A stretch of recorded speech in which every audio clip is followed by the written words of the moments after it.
Hi guys, this episode we're going to be looking at semicolons, okay? Some people find them quite tricky, but we're going to have a basic look at how they're used, okay? Now you can see a semicolon there, which is made up of a full stop and a comma, okay? Now why it's helpful to remember that is because it's stronger than a comma, but not quite a full stop, okay? We're going to look at the different ways we use them right now.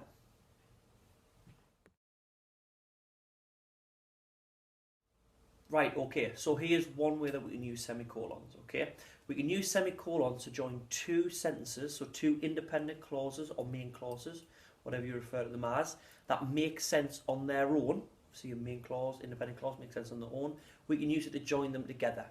So here we have something we might have in a story, two sentences. The race was about to start, engines hummed all around, okay?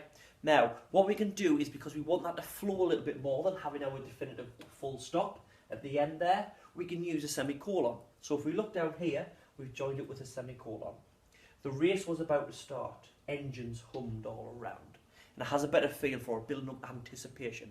Now, the important thing you have to remember when you're doing this though, is that the two sentences have to be closely linked, okay? You couldn't have two completely different sentences. So you couldn't have, I'm going on holiday in the summer, I am grounded. Okay? If you had a semicolon there, it wouldn't work because those are not closely linked. It has to be closely linked for it to work like they do here. And it helps make your story flow a little bit more. When you use it like this though, what you have to remember is to use them sparingly. Don't use them all the time or else they'll lose their effect. Okay? And people will start just reading them like full stops. You use them when you really want that two sentences really closely linked and you want them to flow. Don't use them all the time.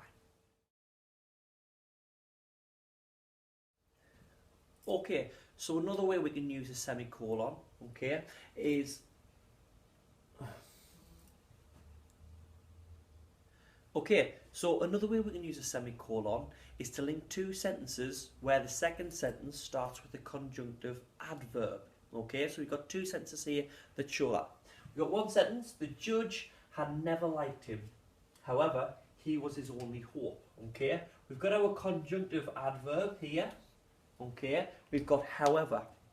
Now, we can link those two together because they're linked closely and it would flow better if we had a semicolon rather than a full stop. The judge had never liked him. However, he was his only hope. There we've used the semicolon instead of the full stop to join the two together. Now the number of different conjunctive adverbs that you can use with it. So I'm going to put a few on screen there now. We've got lots of them, okay? Things like otherwise, therefore, moreover, however. These can all be used in exactly the same way. Remember, okay, you still need to have your comma, okay, which I forgot there, your comma at the end of it, okay? Because this is a fronted adverbial. However, comma, he was in his only hope. Still need that second comma there. Okay? Let's have a look at another way we can use them.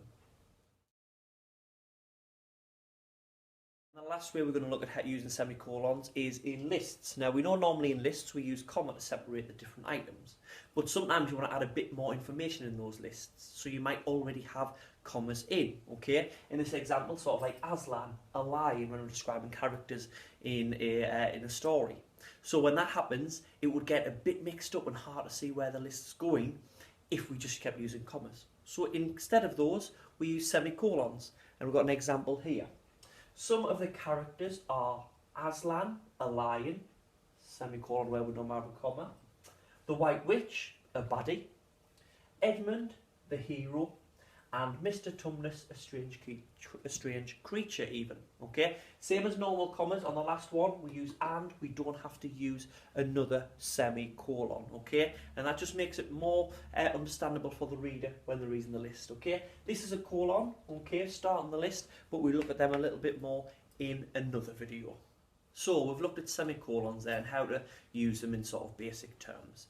Now, if there's any questions, you can pop them down in the comments there, okay? If you found this video useful or you enjoyed it, please give it a like. And if you know anyone else that could use it, or you did find it useful and you think other people might, just in general, please share it as well, okay? Thanks, and until next time.